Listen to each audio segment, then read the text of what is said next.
IPL ছাড়া আর অন্য কোনো দেশের ফ্র্যাঞ্চাইজি টুর্নামেন্টে খেলতে দেখা যায় না ইন্ডিয়ানদের। কিন্তু কেন, কী কারণে বছরের পর বছর ভারতীয়রা এমন সিদ্ধান্তে অটল, জানা যায় না তার সদুত্তর। তবে মজার ছলে হোক আর সত্যিটাই হোক, সেই উত্তরটাই হয়তো প্রকাশ করেছেন সাবেক ভারতীয় ক্রিকেটার বীরেন্দর সেহবাগ।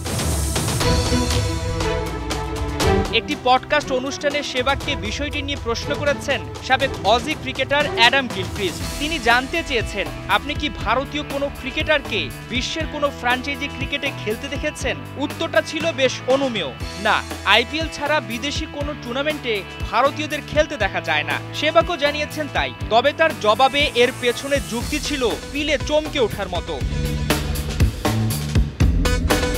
সাবেক ভারতীয় ব্যাটারের উত্তরটা ছিল ঠিক এমন, না, আমাদের প্রয়োজন নেই, আমরা ধনী মানুষ, অন্যান্য লিগ খেলতে আমাদের গরিব দেশে যাওয়ার দরকার নেই।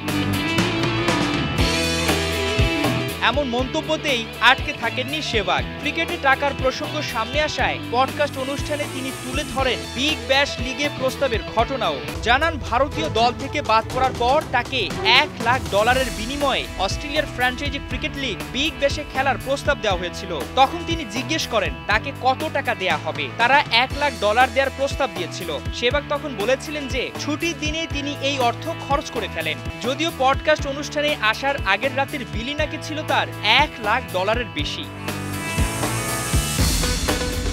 সেহবাগ বাড়িয়ে বলেন আর ঠাট্টা করেই বলেন, আইপিএলে যে পরিমাণ অর্থ দিয়ে ক্রিকেটারদের কেনা হয়, একই সাথে তুমুল প্রতিযোগিতার আসর বসে ভারতে, সেখানে এত টাকা পেয়েও কেন ভিনদেশি ফ্র্যাঞ্চাইজি টুর্নামেন্টে খেলতে যাবে ভারতীয়রা? নিশ্চিতভাবেই এর পেছনে যৌক্তিকতা রয়েছে।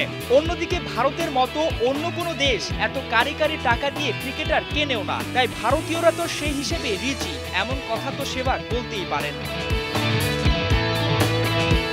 মাহমুদুল হাসান সজীব, একাত্তর। 1, 2, 3 ঢাকায় জমি জিতে নিন 100% ক্যাশব্যাক সহ 20 কোটি টাকার পুরস্কার।